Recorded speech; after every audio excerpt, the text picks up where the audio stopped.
Hello student, कैसे हो आप सब। उम्मीद करती हूँ बेटा सभी अच्छे होंगे और सभी अपनी पढ़ाई भी बहुत ज़ोरों शोरों से कर रहे होंगे। ठीक है, तो चलिए बेटा आज हम अपने 5th चैप्टर का 8th क्लास की साइंस का लास्ट टॉपिक, जिसका क्या नाम है, कुछ प्राकृतिक संसाधन सीमित हैं, को पढ़ेंगे। ठीक है, और आज हमारा ये चैप्टर कंप्लीट हो जाएगा। तो चलिए स्टार्ट करते हैं। और बेटा वीडियोज़ को अच्छे से देखना, और उम्मीद करती हूँ आपने सभी वीडियोज़ को देखा होगा और आपको ये चैप्टर समझ भी आ गया होगा। तो चलिए बेटा स्टार्ट करते हैं। आपने इस अध्याय में प्रारंभ में पढ़ा है कि कुछ प्राकृतिक संसाधन जैसे जीवाश्म ईंधन, वन, खनिज आदि समाप्त होने वाले होते हैं।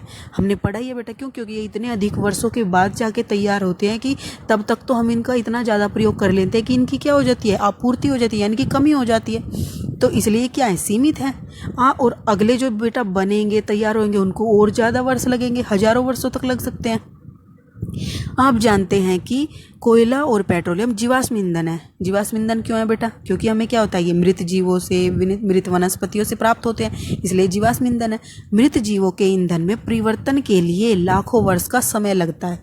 तो मृत जीवों को ईंधन के रूप में बदलने में बेटा लाखों वर्ष का समय लग जाता है। दूसरी ओर इनके ज्ञात भंडार कुछ 100 वर्षों और चलने वाले। और दूसरी ओर बेटा जितना भी हमारे पास है, जो बन चुका है, वो बस कुछ 100 वर्षों तक और चल सकता है। ठीक है, फिर उसका भंडारण भी खत्म हो जाएगा। इसके अतिरिक्त इन ईंधनों को जलाना वायु प्रदूषण का प्रमुख कारण है। और बेटा इन ईंधनों को जब हम जलाते हैं तो क्या होता है, वायु का प्रदूषण होता है। इनका संबंध विश्व उष्णन से भी है। विश्व उष्णन बेटा क्या होता है, ग्लोबल वार्मिंग जिसको बोलते हैं। ठीक है, जो पूरे विश्व में है। कैसे है वो?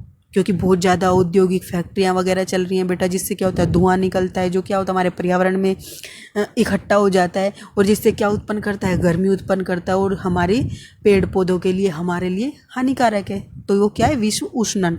उष्णन क्या होता है, गर्मी। तो विश्व में उष्णन होता है। ठीक है, अतः यह आवश्यक है कि हम इन ईंधनों का उपयोग तभी करें जब नितांत आवश्यक हो। इसके परिणाम स्वरूप पर्यावरण बेहतर बनेगा।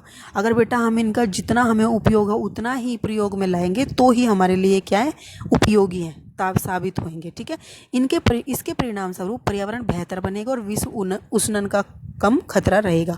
ईंधनों की उपलब्धता लंबे समय तक भी रहेगी। ठीक है बेटा, इतने सारे फायदे होंगे अगर हम इनका उचित समय पर उचित ढंग से प्रयोग करेंगे तो। भारत में पेट्रोलियम संरक्षण अनुसंधान सीमित समिति लोगों को सलाह देती है।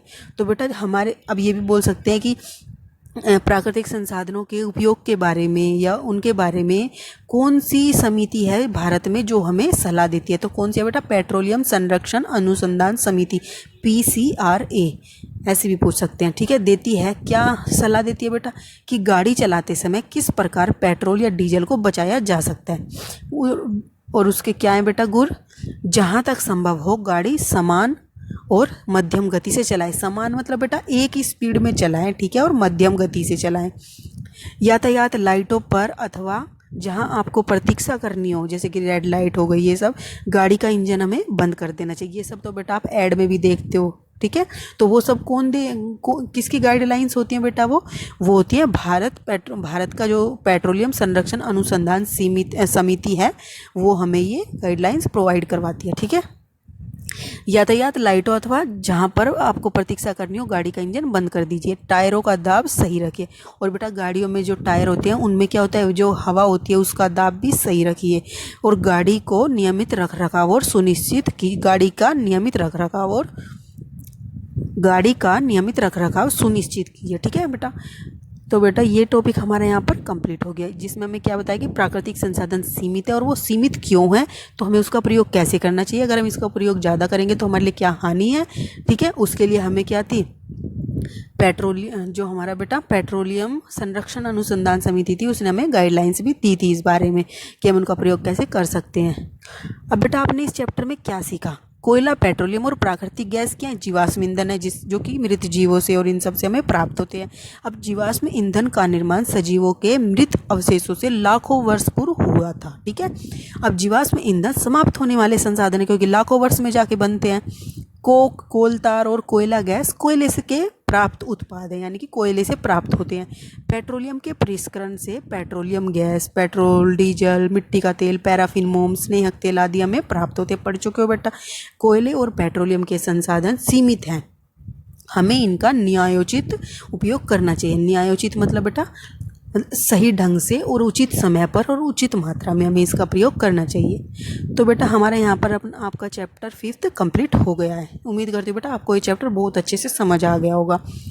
तो अगर बेटा आपको ये टॉपिक अच्छे से समझ नहीं आए तो आप फिर से इसको धीरे धीरे सभी वीडियोस को देख सकते हो और आपको ज़रूर समझ आएगा, मुझे पूरी आशा है।